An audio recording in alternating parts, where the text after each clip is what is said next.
Estamos de volta para a última parte do Band Entrevista de hoje. Hoje a gente fala sobre violência contra a mulher, abusos e assédio, como evitar, combater e punir. Muitas vezes a agressão, principalmente a sexual, é praticada contra jovens, né? Às vezes o sujeito tem uma vida normal com a mãe, ninguém desconfia, ele abusa da enteada, por exemplo, às vezes da própria filha ou de uma vizinha, de uma criança, de uma adolescente. Existem sinais que podem revelar esse comportamento? Quer dizer, quem está ao lado consegue identificar ou pelo menos suspeitar de que esse cidadão pode ser um abusador em potencial?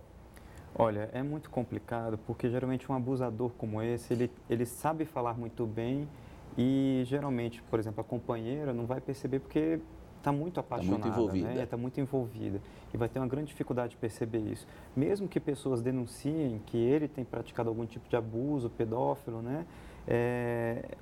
A esposa ou a companheira vai ter dificuldade de assimilar que aquela pessoa, né, tão adorada fez isso. Mas geralmente quando ele tem muito contato com garotas, né, preferencialmente do sexo feminino, então ele gosta muito de ficar com as garotas, brinca muito com elas, né, e aí também verificar se no celular, no computador, tem algum registro nesse sentido, né. Então, bom, aí já é a parte da investigação policial, né? E antes, tem jeito, o vizinho consegue identificar? Eu acho que tem, assim, eu acho que a criança dá algumas pistas, a criança já não quer trocar de roupa perto do pai, ou do padrasto, do tio, a criança já começa a ficar com a sexualidade dela mais, assim, aguçada. Eu acho que algumas pistas ela começa a dar. Tem algumas pistas que, obviamente, podem ser vistas que, aliada a algumas condutas do próprio abusador, que podem ser extraídas. Agora, tem que ter cuidado com a leviandade, porque o que acontece? Muitas ocorrências registradas tanto perante a Delegacia da Mulher como perante a Delegacia de Proteção à Criança e Adolescente, elas às vezes têm um cunho de se apropriar de alguma coisa no âmbito das esferas, nas varas de família. Então, o casal está numa briga em divórcio, está numa briga de partilha, está numa briga de guarda e utilizam-se esse instrumento para que afaste tanto o pai ou para que afaste tanto a mãe. Né? E esse liame, essa questão muito sutil, né? É muito sutil. E é lamentável que se faça isso, porque a pessoa mais prejudicada aí são as crianças, e que são utilizadas pelos genitores. Geralmente então, utilizam, desculpa, não, doutora, não que isso. Geralmente utilizam a lei de alienação parental, né, de dizer que a mãe está privando o pai de convívio com a criança, né, sendo que o pai é o abusador. E aí, muitas vezes, o pai usa desse tipo de privação para conseguir a guarda e continuar a prática abusiva. E vice-versa, né, doutor? Também. E vice-versa, porque eu percebo muito que as mulheres também são muito... O que é pior, né? Depois de tanta briga para conseguir a legislação para proteger a mulher, para proteger a família, algumas ainda lançam mão disso, muitas. né? Lamentável. Mas os juízes aqui do Distrito Federal, eles têm muito essa percepção desse jogo. Eles são muito comprometidos nessa questão da infância. Agora, a gente percebe também que muitas vezes, principalmente a mulher que depende financeiramente do companheiro, ela tem mais dificuldade de denunciar, porque ela acha que a vida dela vai acabar e tudo. Quando ela finalmente consegue denunciar e a relação acaba e tudo, e ela realmente não tem família perto, não tem como se sustentar, né? E tudo, ela precisa de um abrigo do Estado. Essas casas-abrigo, os programas de proteção a quem sofreu violência doméstica, isso funciona realmente? Funciona, doutor.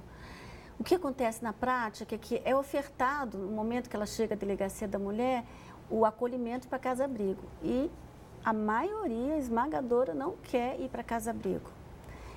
É consignado isso, inclusive, no momento do registro, esse fato.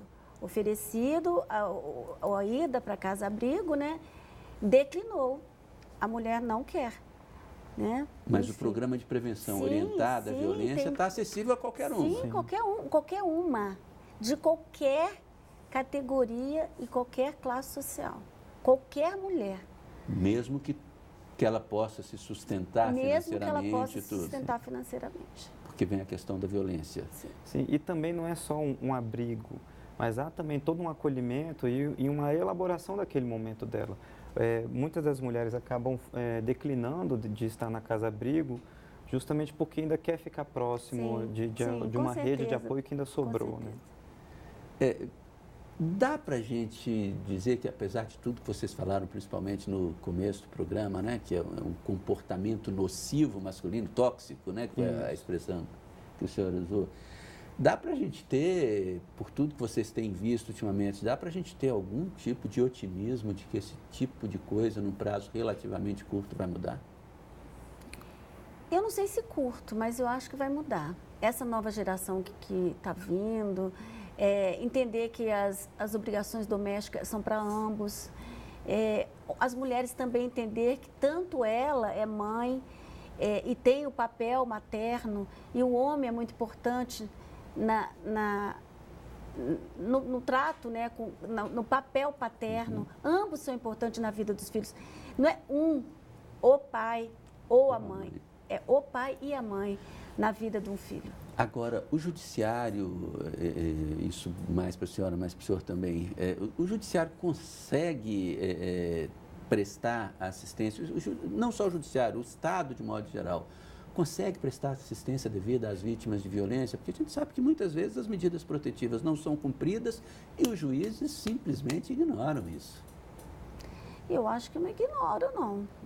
A gente teve um caso famoso ano passado aqui no Distrito Federal, que depois da morte da moça, que estava protegida por algumas medidas protetivas que esse juiz determinou, ela foi morta e ele disse que ele não tinha bola de cristal para saber se as ameaças eram reais mesmo, por isso não tinha determinado a prisão pedida pelo Ministério Público. É complicado, né? Porque, assim, existem vários outros casos exitosos quanto a isso, só que eles não aparecem, né?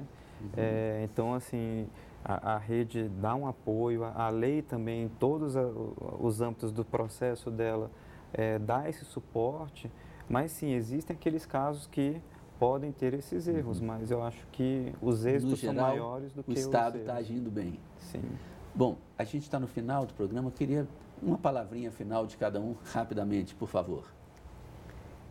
O ideal é que a gente não se conflite, as pessoas diminuam os conflitos, né? As relações interpessoais, que haja mais paz, mais compreensão, mais se colocar no lugar do próximo. Eu acho que o que está faltando hoje na nossa sociedade é isso. Então, é que as mulheres busquem, não deixem que sejam violentadas e também tenham a seriedade e o comprometimento de um momento que se vá à delegacia, tem consciência que foi vítima de um crime e não de uma provocação e não para fazer algum mal para o homem de uma forma descompromissada. Minha mensagem principalmente vai para os homens que ainda convivem com esse padrão, né, como falei anteriormente, tóxico de masculinidade, e que reflitam sobre isso, que busquem ajuda sobre isso, né, que, enfim, há um esforço muito grande de que a mulher se preserve na sua integridade, mas muitas das vezes os homens são criados muito nesse aspecto. Então, que haja, sim, esse cuidado, mas que também as mulheres mantenham firme, né, como a doutora falou, nas suas acusações e denúncias para se preservarem também. Bom, eu agradeço muito a presença de vocês dois aqui no Band Entrevista. O programa de hoje fica por aqui. Muito obrigado pela sua companhia e audiência. A gente volta na próxima semana. Até lá.